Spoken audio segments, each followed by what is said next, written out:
Thanks, Rita. Good evening. I'm Lucy Owen. Welcome to Wales Today on an historic day for Wales, as our women's national football team prepare to fly the flag for their country on the international stage for the very first time. Here in Switzerland, we're just hours away from that first appearance, the culmination of decades of hard work in the women's game.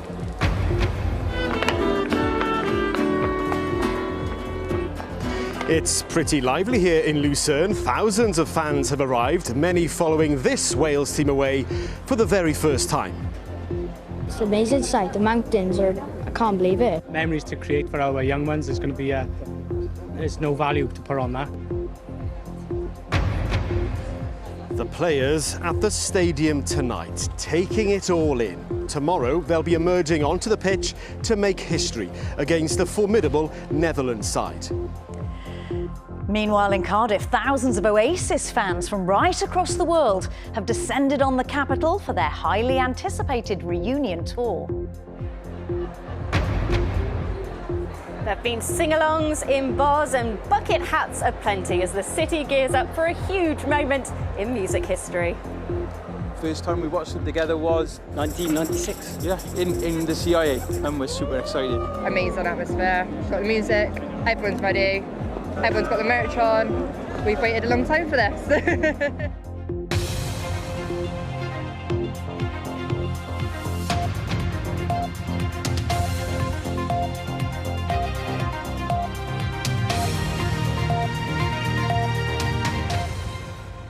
Noswaith, good evening. On a momentous weekend for Wales, history will be made. Wales's women play in their first ever major international tournament tomorrow night against the Netherlands in Switzerland. Meanwhile, the spotlight is on the capital too, as rock legends Oasis begin their highly anticipated reunion tour. We'll be live in Cardiff shortly, but first, let's go straight to Switzerland, to Lucerne and to Thomas David. Well, Thomas, what a moment for Wales's players, their families, the fans, and of course the trailblazers who made it all possible.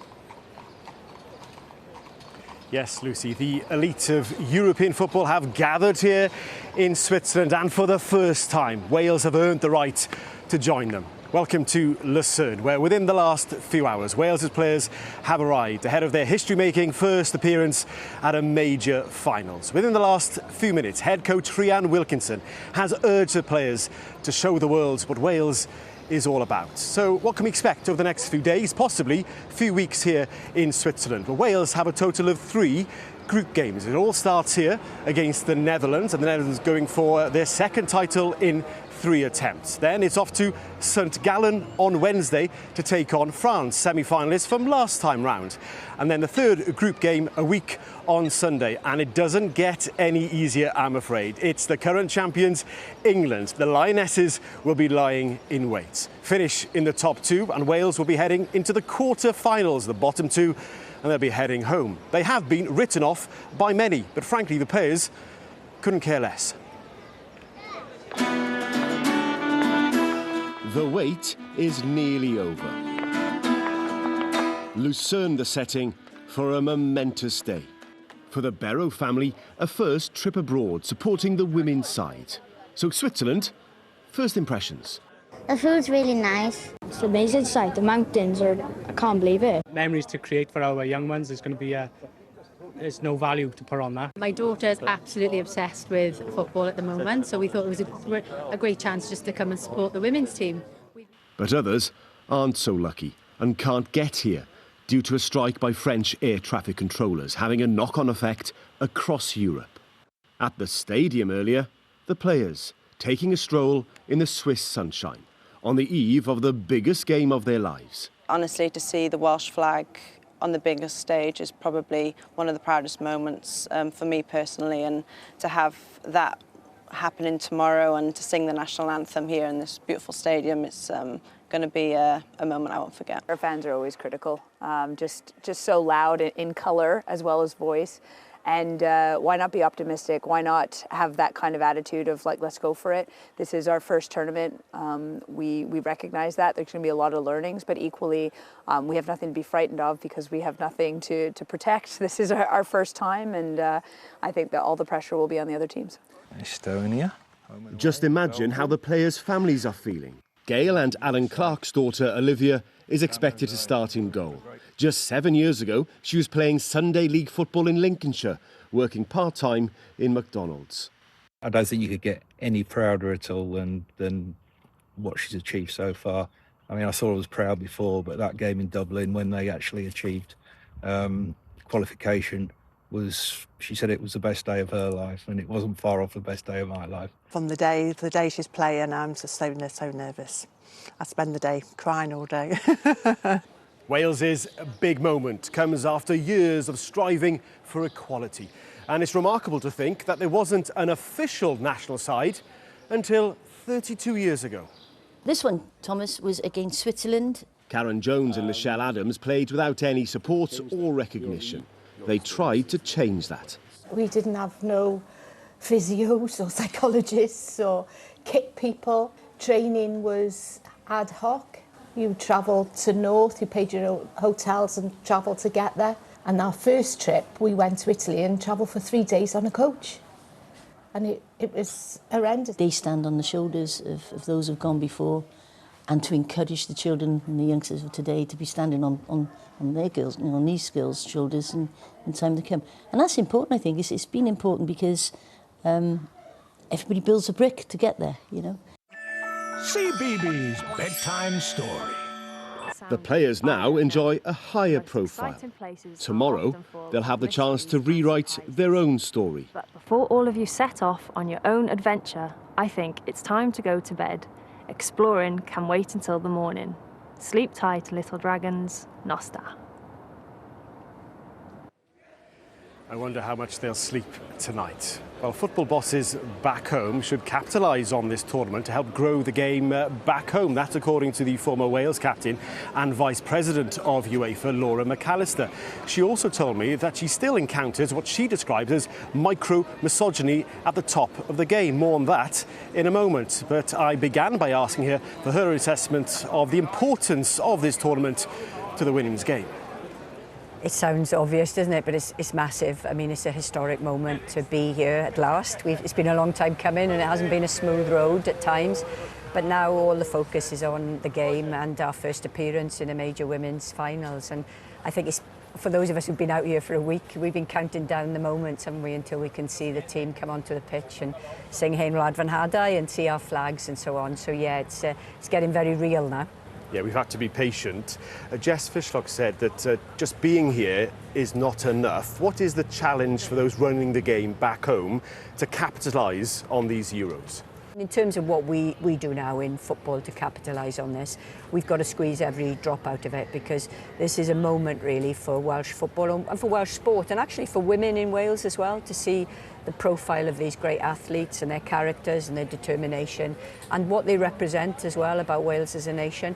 But for us who work in football, it's about making sure that we carry on doing what we're doing, but with greater impetus and greater resource. We need to ensure the grassroots of the game is in rude health. No girl should be turned away from playing football, whatever her background, wherever she lives, whatever club she goes to, and that's up to the clubs to get right. There should be spaces for girls to play everywhere across Wales, and we need to strengthen our pathway so that we expect to qualify for most tournaments, and the only way you do that is if you have a really strong talent pathway that brings through the players to become the next Sophie Ingle and the next Kerry Holland. Things have changed a lot since your day when you had to fight for recognition. How much of a change has there been? Do you still encounter problems in the sport, people's attitudes towards women's sport? Well, I've been talking a lot to the media whilst I've been out here, and I've described it as kind of micro-misogynies, which I think is probably the best way of describing what's still going on in football. I mean, football is still a male-dominated sport. I've been the only woman on UEFA's board for 2 years, and I've experienced it at first hand. I mean, they don't patronise me because they know that I'm, my background as a player and as an administrator, but I can see how women are treated in football still, and we've still got more work to do, but we only change that from within, and some of the work that we're doing within UEFA now, and indeed within the Football Association of Wales, is attempting to remedy a long-standing historic domination by men of our sport, and that can't go on.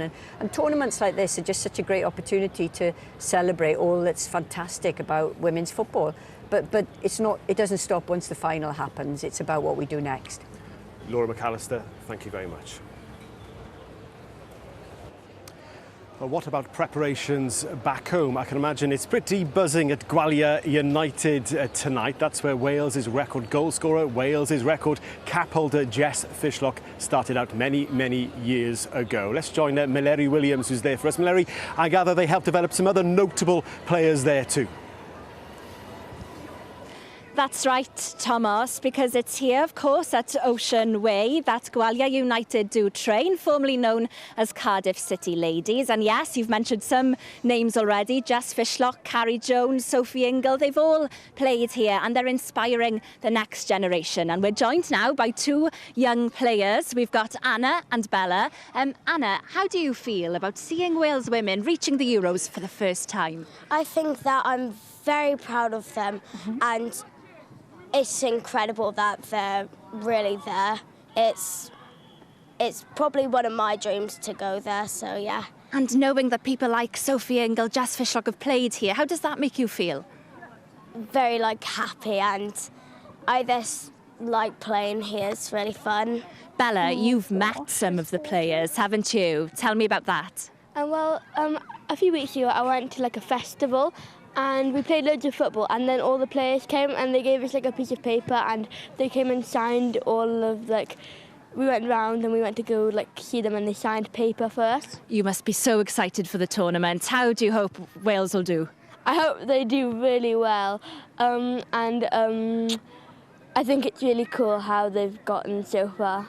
Thank you both. You can go back now to your training session. We're also joined by the first team manager of Gwalior United, James Thomas. Good evening, James. Good evening. This is a huge moment for you as a coach too. Yeah, absolutely. And again, I think it's, there's been an awful lot of good work done by a lot of people over the previous maybe 10, 15 years in terms of developing this generation of Welsh players, and a lot of credit needs to go to them, I think. And it's a really proud moment to be able to watch this, national team now going to compete on the European stage. Seeing all those girls who've come through here, I think you mentioned there's 9 in the squad that have come through Gwalior United. Yeah, and again, that's something we're really proud of as a club, and that's probably one of the highest numbers in all of the national teams that are playing in the Euros. So we're really proud of that, but I think it shows there's a really strong pathway for us as a club in terms of how we can develop the future generation of Welsh national team players. And for the game, as you mentioned, as a whole, a huge boost on a grassroots level. Yeah, I think so. What it does now is it makes it achievable for young girls like we've got here tonight, that they can go and be those national team players in the future. And I think it's really important for them to believe that they can, but also to know that there's a pathway and a platform to allow them to do that as well. James, thank you very much. So plenty of excitement here in Cardiff. Back now to Switzerland, Thomas. Yes, Milleri, loving the enthusiasm from the young players there. Well, we arrived in Lucerne yesterday. The city seemingly ready to host Wales this weekend, but it was relatively quiet. That has changed today. We're seeing a few more fans wearing red. I can see some there on the bridge there wearing bucket hats, easy to spot. And we're told that some of the Wales players went to the fan zone a little bit earlier on, just taking time out ahead of tomorrow's match. Well, there's more from Switzerland later in the programme. Now back to Lucy and the rest of the day's news. We'll come back to you soon, Thomas in Switzerland. Thanks very much. To today's other news now, and a woman whose parents are accused of murdering her 2-year-old son has told Mould Crown Court that they were horrible and punched and kicked her during her childhood. Ethan Ives Griffiths collapsed at his grandparents' home in Garden City in Flintshire in 2021 and later died from a serious head injury. Kerry Ives and Michael Ives deny his murder. They, along with their daughter Shannon Ives, also deny causing or allowing his death and child cruelty. The trial continues. A man has been arrested in connection with damage to the statue of David Lloyd George in Caernarfon. North Wales police say the 38-year-old from the Penmaen Mawr area was arrested yesterday on suspicion of criminal damage. He's been released on bail. The graffiti has since been removed. Now, it's been one of the most highly anticipated tours of the year, and it all begins tonight in Cardiff.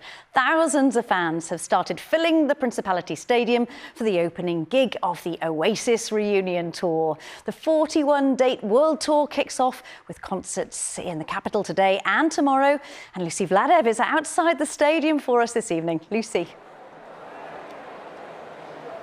Well, the crowds are still streaming in behind me, and the combination of singing and music and cheering is making sure that pretty much everyone in Cardiff at this point knows what's going on. There's 62,000 people in the stadium behind me both tonight and tomorrow. In fact, it's a wonder that half of them haven't already lost their voices. Many of them were singing along in the bars earlier. Oasis, of course, have plenty of connections to Wales. They've recorded tracks here. Some of their most memorable gigs have been here too. And tonight, they're back. Apparently, there's a pretty big band coming to town. And little by little, the crowds are starting to swell. First time in 16 years since we've seen them, so we're very excited. Barely able to work all week, it's been brilliant, yeah. And you dressed for the occasion? Yeah, obviously, yeah. First time we watched them together was 1996, yeah, in the CIA. And we're super excited. You guys wouldn't have been born when they were first releasing music. Yeah, it's been brought up like especially parents and football as well, obviously listening to the music. Oh, massive football and it just pops through. With the band teasing their opening night in Cardiff on social media, the city has embraced the opportunity. We're doing a Manchester Piccadilly, which is a pulled pork pie. It's fun to do something while it's on, and yeah, cool to see more stuff happening in Cardiff, I guess. Do you reckon you're going to have enough pies? I reckon so, yeah. We've cooked a big batch, so yeah, if we sell them, I'll be a pretty happy man. Probably floating around with gold teeth or something next week. It took us a solid 2 minutes to think of that name. We're just super excited to be the first gig for Oasis as well. Oasis kicked off their UK tour in Cardiff last night, their first gig since the singer Liam Gallagher got his teeth knocked out in a club in Germany last week. Famous for their bust-ups, including here in Cardiff, it's been almost 16 years since the band performed live, the music matching up to the rock and roll star. The amount of media attention that's coming around now, I know the next couple of days are going to be super busy. The eyes of the world are on Cardiff. Meanwhile, emergency services are out in force with hundreds of officers and special teams in place. Any famous faces yet? Very excited, obviously. No, we've been waiting for a very long time. Lovely people, the weather's helping us. We just did a tour of the castle, so it was all good, yeah. Really enjoying it. Everyone's happy so far, that's good. Just absolutely buzzing, yeah, so excited. Really excited. We're just ready, and I'm actually also going to go and pick up my wedding dress this morning as well. So it's like quite the day. I haven't seen it yet, so I'm so excited about that as well. For fans young and old, the music is only half the story, though. This weekend is fostering a sense of community. The first concert of all of them. The first one, I think, is the most special one. Seeing everyone walk around, it's been really, really good. The atmosphere is really good. Got the music, everyone's ready, everyone's got the merch on, yeah. We've waited a long time for this. A band and a weekend in Cardiff that will live forever in many people's memories. So tonight's clearly a massive night, but they're going to do it all again tomorrow, remember. In fact, I'm told some of the staff are going to sleep in that stadium overnight because they need to be back in at 6 a.m. tomorrow. Now, there's a QR code on your screen. If you want to get your phones out now and give that a scan, you can keep up to date live with what happens all through the evening here from various BBC teams, whether you've got that golden ticket or not. Oh, Lucy Vladev in Cardiff, thank you so much. And we'll bring you everything you need to know in our late bulletin, of course. Now, though, it's time to head back to Switzerland and to Thomas. Yeah, Lucy, I'm delighted to say that Helen Ward has joined me. She scored a total of 44 goals for Wales. Well, this is it. Wales have made it the eve of Wales's big moment. How are you feeling tonight? I'm so excited. I mean, what a setting, firstly. We've had a few chats and this is definitely the prettiest setting we've had them in. But no, the excitement's building. There's tons of Wales fans around the place. And yeah, went to the press conference earlier and the team's in a really good spot, really excited and just can't wait for tomorrow now. The team's excited. When you listen to pundits, though, some outside of Wales, they write Wales off. What is a realistic outcome for Wales at this tournament, do you think? I think you've got to split it into two parts, really. I think you've got the whole side of it, which this group is so passionate about, is inspiring the next generation and inspiring a nation to get behind the team. And that's going to come with performances and results to an extent, but performances first and foremost. And then it's a results business. You know, you have to get results in situations like this for it to be considered a success. And I think if they can get out of the group, then they've done an exceptional job. And who knows? We've seen stranger things happen. And as I said, the team are ready. And I just cannot wait for them to get out there on the biggest stage and face some of the best players in the world.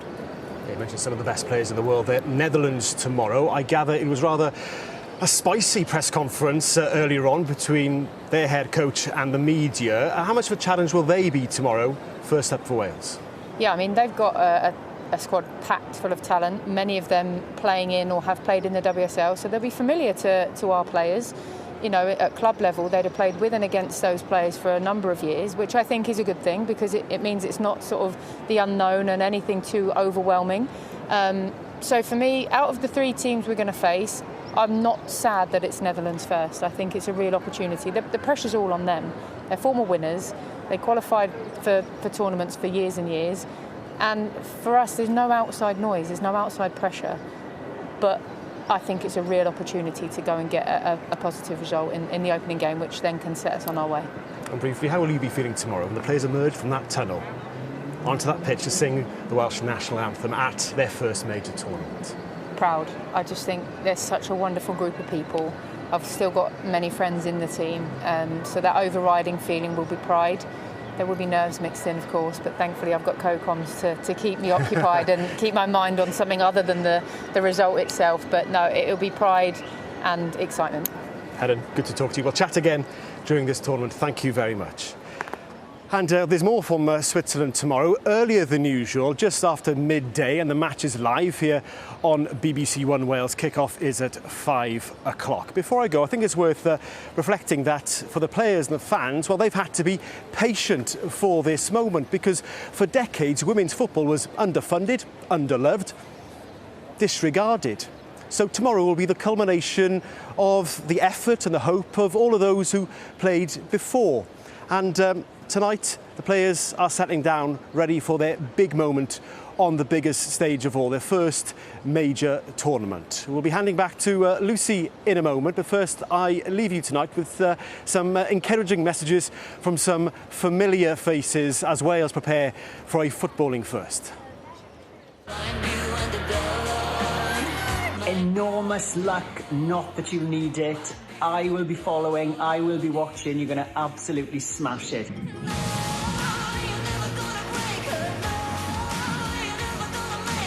Best of luck to the team for the Euros in Switzerland. I can't believe it, you're putting Wales on the map, the whole country's so proud of you.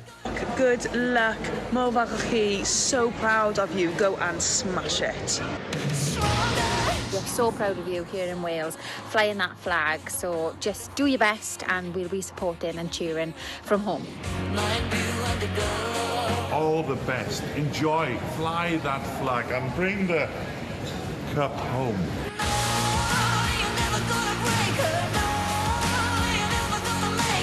Good luck, girls, out in Switzerland. Hopefully you do well, and we're all supporting you, and enjoy. So excited for you all. You've made us so proud. Keep going, keep enjoying, and great, great, great luck. Hub luck, pal. Huge congratulations for the Euros girls. Honestly, can't wait to watch. As soon as the Euros comes, I'm a huge football fan, so good luck, enjoy it, be present, and can't wait to watch and cheer you guys on. Wishing Wales all the very best for the Euros. I love that you are making history and we're all behind you. Massive hub luck. Mwah. So exciting, and of course, very best of luck from all of us too. Now, we mustn't forget the rugby. Wales will hope to see their 17-match losing streak come to an end this weekend when they take on Japan on their summer tour. Interim head coach Matt Sherratt has made 11 changes from the team that were hammered by England in the Six Nations in March. Ben Thomas, Blair Murray, Nikki Smith and Talupe Faletau, the only survivors. Sherratt says in training, they've taken things back to basics. The way I like to play is I like multiple passes and my team's to be brave. I I think at the moment, though, it's a little bit of laying the foundations for Welsh rugby. So we've really doubled down on the basics and gone back to the foundations of the game: kicking game, defence, contact area, and then we can build on that in time. Well, time now for the weather forecast. And Sabrina, you've got Oasis fans in mind with this forecast, I think. Hi, Lucy. I've definitely maybe got something up my sleeve for the end of the forecast, so stay tuned for that. Today, it has been a little bit mixed across the country, wetter and windier in parts of the northwest, drier and brighter the further south you've been. As for this weekend, it's not going to be a washout. There will be some patchy rain and drizzle, but overall, it is looking cloudier than what we've been used to recently. This evening, then, any remaining sunshine will clear, then we're left with more in the way of cloud, maybe a little bit of reduced visibility in places, and that rain will probably stretch across all counties too. Heavy for a time. A noticeable breeze is expected, and it will continue to be windiest in parts of the northwest. A pretty mild night given the time of year. Those overnight lows around 14 to 16 Celsius. Tomorrow then, we're off to quite a dull, wet start to the day. A lot of that rain will transfer its way eastwards. Out of the thickest cloud in the afternoon, still squeezing out some spots of light rain and drizzle, but I think more places will trend drier as the day wears on. Given that wind direction, the best of the sunshine probably in parts of the far north and also in the northeast, so perhaps getting up to 22 Celsius if you do get enough sunshine, and then a noticeable breeze once again. As for Sunday's forecast then, we're looking at more in the way of showers. I think as the day progresses, it should brighten up, some more in the way of late sunshine expected, and a cooler northwesterly airflow too, so Sunday's temperatures not quite as high. As for your outlook then, it does look a bit mixed. Generally speaking, it is on the drier side because high pressure will filter across the country, so yes, a drier week in store, and those temperatures will also be on the rise. So by the time we get to next Friday, possibly squeezing out 28 Celsius in Cardiff, so some very warm conditions coming up. Now, I know some of you are fans of Oasis and some of you will be heading to the concerts, so definitely maybe listen up to this. Tonight then in Cardiff, we've got some sunshine that will slide away. Stop crying your heart out because it's not going to be wet. We'll also see quite a keen breeze. Tomorrow, a wonder wall of cloud. There will be some raindrops, but of course they won't live forever and they'll just fall little by little. So whatever the weather, don't look back in anger. I'm sure we can just roll with it. That's right, Lucy? She's electric. I love that, Sabrina. Thank you very much indeed. And that is Wales Today. We'll be back with all the latest for you right after the BBC News at 10. For now, though, from all of us on the programme, thank you so much for your company. Enjoy the football tomorrow and have a great evening from all of us. Hwyl fawr i chi.